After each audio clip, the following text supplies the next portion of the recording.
Hello and welcome back to Film Exaggeration for part 2 of the worst to the worst month. Oh, you paralyze my mind, and for that you suck. Oh. Released in 1966, Manos, The Hands of Fate is a low-budget, and I mean low-budget, film by Harold P. Warren. The film came as a result of a bet that Warren could make a horror film with little budget and crew, and needless to say, he won that bet, despite the incredibly troubled production. And when I say troubled, I mean really troubled. Like, it's one of the most depressing things I've ever read about. It only got a small release, showing at a few small theaters in Texas, where Warren said that it could possibly be the worst movie ever made.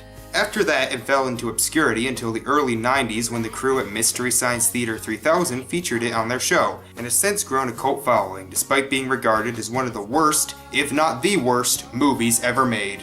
But I could say the same thing for Plan 9 from Outer Space, and if you saw my review of that, you'd know that I actually didn't think that movie was that bad, production-wise at least. So, let's see if I could say the same for Manos.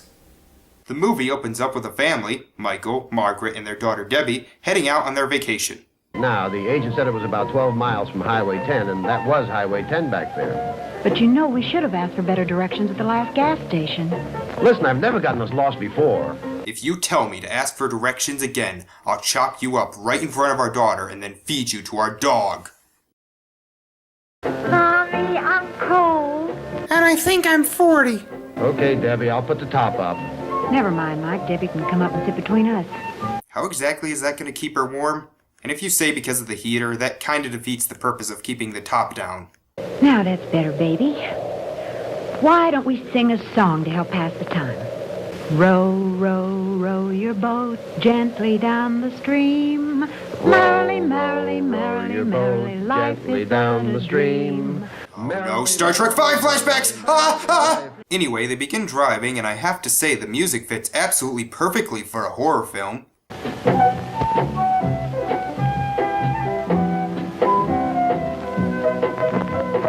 All we need are the bunnies and rainbows, and this could be Saw 8. All right, mister. I see you have a taillight problem. No excuse. Running late, first vacation, kid getting tired. That's too bad. Sir, how exactly did you know all that? And if you don't get that taillight fixed, sir, I'm gonna have to tell your wife about that Molly woman at work. What? Oh, nothing, ma'am. Just that your husband has been sleeping with Molly Harris every Tuesday at 6 o'clock. But you said you were... Bowling with Joe. Joe doesn't exist. Anyway, get that taillight fixed. Have a happy vacation at Valley Lodge. So after that weird exchange, the family head off.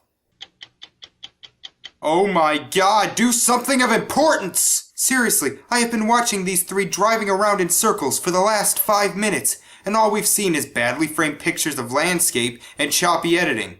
Well, okay, we do actually see this young couple, whose names I don't know, kissing in their car, but they're driven away by the police. Apparently, the opening credits were supposed to be put over these driving scenes. You would think that after he realized he was too incompetent to put text on film that he would just cut out those scenes, but I guess he just really liked the song, which again, doesn't fit the tone at all. It'd be like making a comedy with music like this.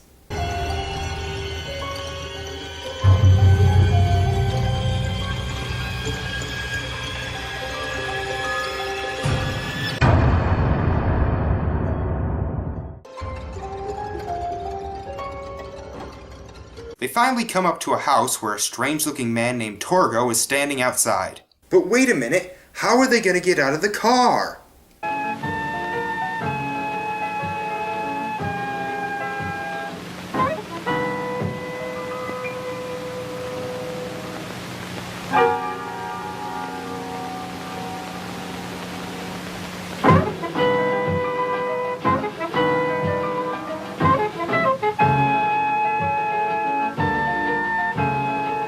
Phew, thank God the movie answered that. If not, I would have spent the entire movie wondering how they did it. Torgo is the one watching over the place while someone he calls the Master is away. He tells them they can stay, but the Master doesn't like children or animals. They tell him they just want to get out of here. There is no way out of here. It will be dark soon. There is no way out of here. It'll be dark soon.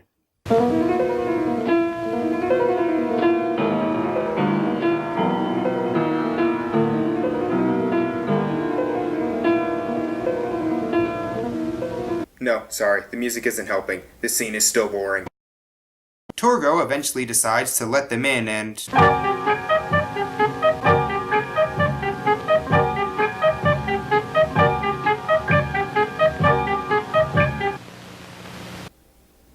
Would you believe me if I told you that this actor was on LSD while filming? No, that isn't a joke. The actor really was on LSD. Meanwhile, inside Borgin and Burke's, the family have a look around. Look at this. Indian Burt Reynolds? What are you doing here?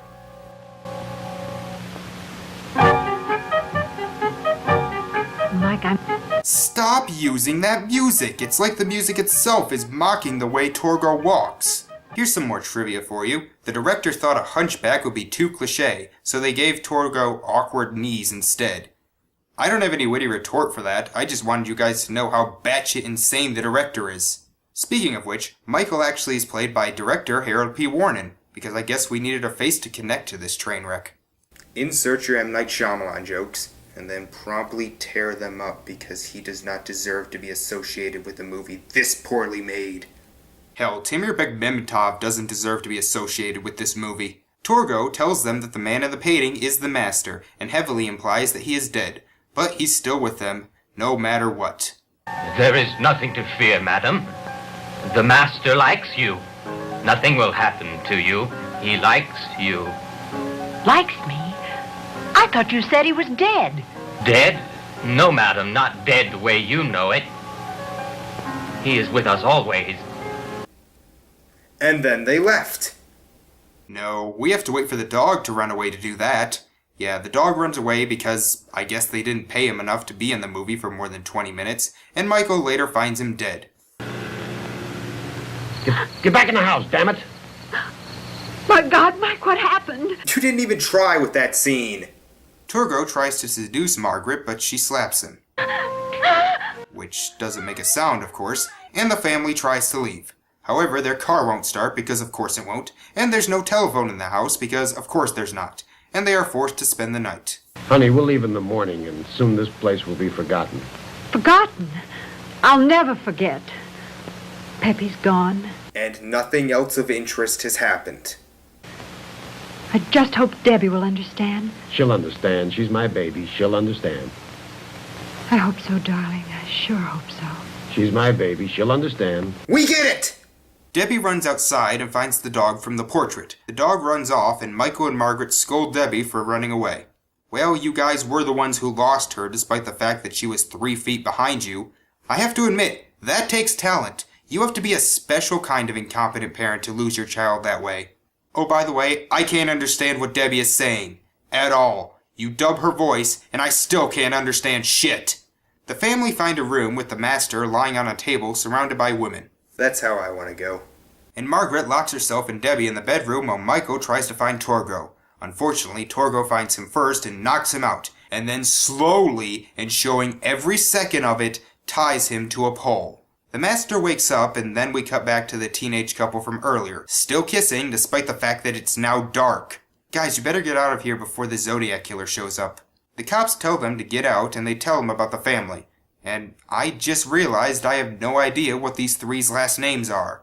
Gotta love that character development. I don't know anything about them except for their first names. O Manos, thou of primal darkness. Oh, so Manos is a deity. Is this a real religion? Hold on, let me check. Okay, so apparently Manos is Spanish for hands, which means that this movie literally means hands, the hands of fate.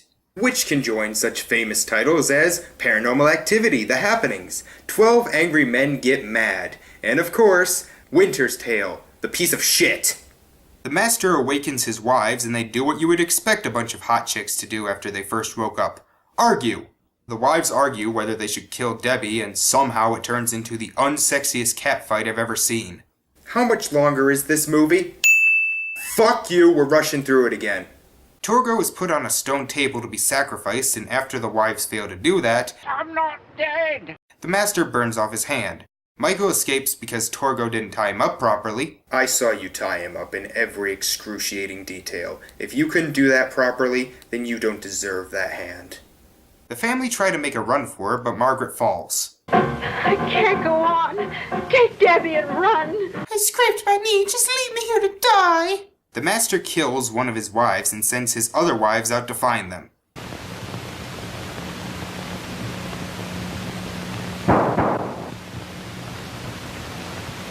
Why does everyone in this movie suck? That sure sounded like shots. We'd better check.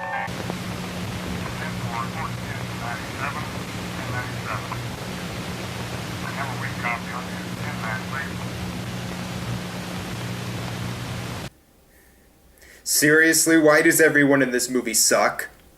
The family try to barricade themselves in the kitchen, but the master finds them. Michael tries to shoot him, but it only makes him go out of focus. Then, the camera dies.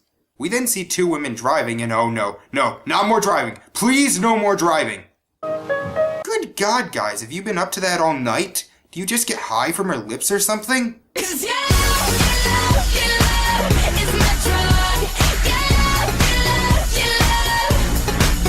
I have been waiting to use that song for a long time.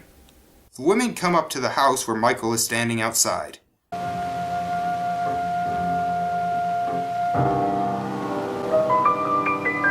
One more piece of trivia for you. It turns out that during the premiere, a woman attacked Warren with her purse after seeing that Debbie had become one of the master's wives. I don't know. I don't see why anyone would find that the least bit offensive. I am Michael. I take care of the place while the master is away. Wait, that was the end?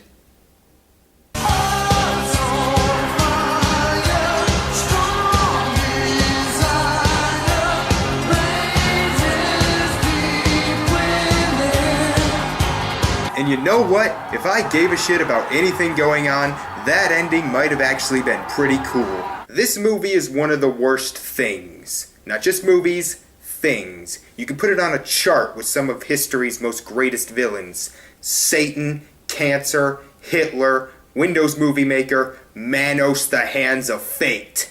I really hated this movie, and before anyone says, well, at least they gave it a good effort and really cared about the project, let me tell you, no they didn't. This was made specifically so the director could win a bet, and yet he spent $19,000 to make it, which in today's money is about $140 grand. I don't care if this movie cost $50. It is one of the worst movies I've ever seen.